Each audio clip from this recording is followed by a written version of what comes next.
यूना ने नैनवा के सारे शहर में गश्त लगा के मुनादी की।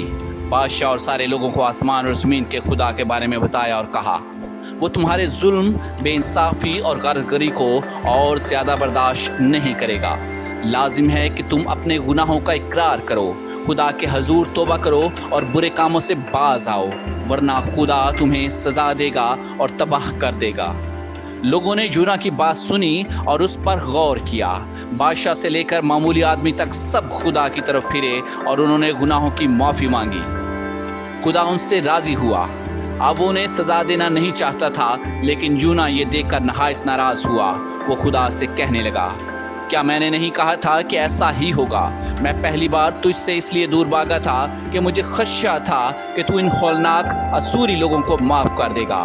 तू हमारे बदतरीन दुश्मनों पर रहम करने को तैयार हो गया है, जिन्होंने हम पर हरगिज़ रहम नहीं किया था।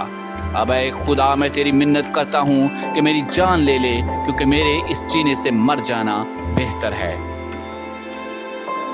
फिर यूना गुस्से में नैनवा शहर से बाहर चला गया और वहां अपने लिए एक छप्पर बनाकर उसके साए में बैठा रहा कि देखे कि शहर का क्या हाल होता है।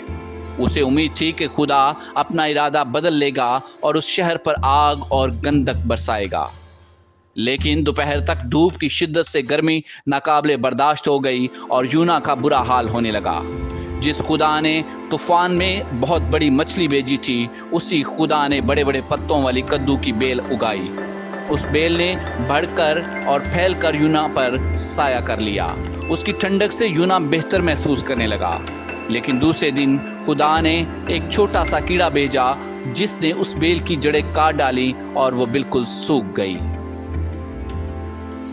धूप निकली और तेज हुई तो यूना को बेल का साया याद आने लगा।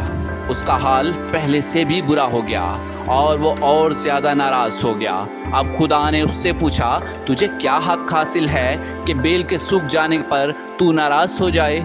यूना ने जवाब दिया, हाँ, मुझे हक हासिल है। उसने मेरी जिंदगी को नाकाबिले बर्दाश्त बना दिया था।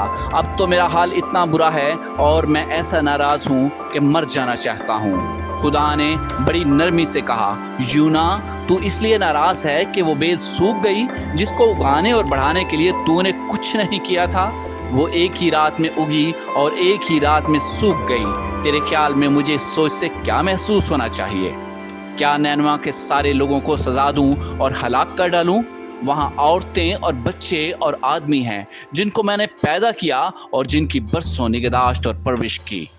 तुम्हारे आने से पहले उन्हें कभी मौका नहीं मिला था कि वो मुझे जाने। उनके अलावा वहाँ बेशुमार मवेशी भी हैं। क्या मैं उन पर भी रहम ना करूं और उन्हें हलाक करने से बाज ना रहूं? तब यूना चुप रहा।